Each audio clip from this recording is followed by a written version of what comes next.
আমার চ্যানেলে আপনাদের আরও একবার স্বাগত জানাই। গতকাল আপনাদের সাথে শেয়ার করেছিলাম গ্রামের সৌন্দর্য। আজ আপনাদের সাথে শেয়ার করব বিকেলের পর সন্ধ্যা নামার ঠিক আগেই কেমন গা ছমছমে পরিবেশ হয়ে যায়। এদিকটা খুব একটা জনসমাগম নেই বললেই চলে, তাই পরিবেশটাও বেশ গা ছমছমে। এখন বলি এই জায়গাটার নাম। এই জায়গাটার নাম জোড়াতালতলা। একটা সময় ছিল যখন এখানে সমাধি দেওয়া হতো, এছাড়াও জীবজন্তু মারা গেলে ফেলে আসা হতো। এখন আর হয় কি না আমি ঠিক জানি না, তবে অনেকেই হয়তো বিশ্বাস করবেন না, এখানে বহুবার অশরীরীর উপলব্ধি করেছেন অনেকেই। অনেক সময় কান্নার আওয়াজও শোনা গেছে, তবে সেই কান্নার শব্দ নিয়ে অনেক মতবিভেদ আছে। অনেকেই বলে থাকেন এই শব্দটি হয়তোবা শিয়ালের। সেটাকেও ফেলে দেওয়া যায় না একেবারে, কারণ শিয়াল এখানে দিনে রাত্রে সর্বসময় দেখা যায় এবং ডাকাডাকিও করে। তাহলেই বুঝে নিন রাত্রের বেলায় এখানে শিয়ালের প্রকোপ ঠিক কতটা হতে পারে। এই রাস্তাটা দিয়ে আমি নিজেও বহুবার গেছি।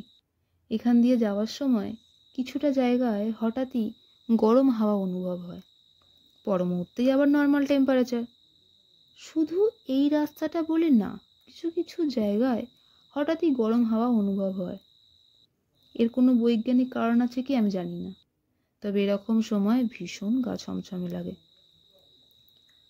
আর হয়তো বা কয়েকটা বছরের অপেক্ষা। ভাবছেন অপেক্ষা কেন বললাম?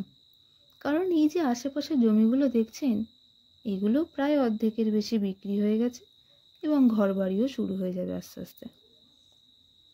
আজ থেকে প্রায় 10 বছর পর বোধহয় আর এই গ্রাম্য পরিবেশটা থাকবে না।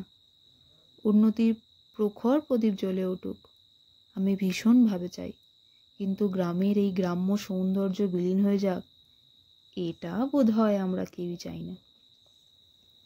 আমি যখন এখান দিয়ে এগিয়ে যাচ্ছিলাম, সাথে আমার মা ছিল।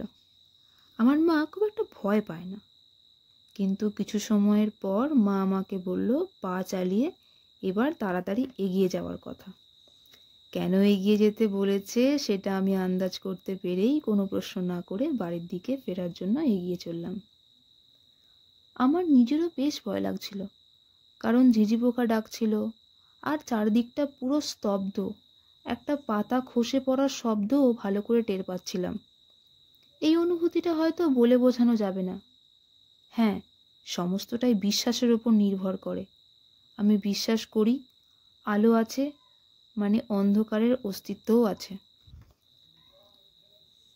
এখন আসি, দেখা হবে অন্য কোনো ভিডিওতে। ততক্ষণ সুস্থ থাকবেন, সাবধানে থাকবেন, ভালো থাকবেন। আর আমার ভিডিও আপনাদের ভালো লাগলে আমার চ্যানেলটি সাবস্ক্রাইব করে দেবেন